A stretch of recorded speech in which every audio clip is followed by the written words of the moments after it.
Praise lord అందరికి. మేము Ammateja మినిస్ట్రీస్కి 5 months నుంచి వస్తున్నాం. మా బావగారు కూతురు తను ప్రెగ్నెన్సీ లేక బాధపడుతుంది. ప్రేయర్ చేయించుకుంటుంది అందరితోని. అయితే ఈ 45 దినాల ఉపవాస ప్రార్థనలోని ప్రారంభ సభలోని ప్రేయర్ రిక్వెస్ట్లోని గర్భఫలం కావాలని రాసిచ్చాం. మళ్ళీ ముగింపు సభ కల్లా తను కాన్సీవ్ అయింది.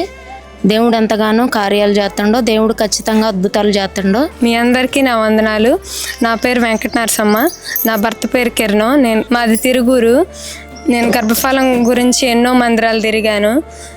మా చిన్నమ్మ ఇక్కడికి వచ్చింది ఎన్నో 5 నెలల నుంచి వస్తుంది ఇక్కడికి. అయితే ఆ తర్వాత నాకు గర్భఫలం గురించి అన్నయ్య ప్రేయర్లోకి వెళ్తున్నప్పుడు నా పేరు ఇచ్చింది. అన్నయ్య మళ్ళీ తిరిగి బయటికి రాబోయేసరికల్లా నేను కన్సీవ్ అయ్యాను. దేవుడు నా పట్ల ఎంతో గొప్ప కార్యం చేసిండు. మీరు ఈ మందిరానికి రండి, ఎన్నో గొప్ప కార్యాలు జరుగుతున్నాయి. మీ అందరికీ నా వందనాలు. అందరికీ వందనాలు. నా పేరు మారిపో కిరణ్. మా భార్య చిన్న వెంకటేశమ్మ. మా తిరువురు. గర్భఫలం విషయంలోనే చాలా సార్లకే తిరిగాను. చర్చిలకి అంటే గుళ్ళకి గోపురాలు కానీ తిరిగాను.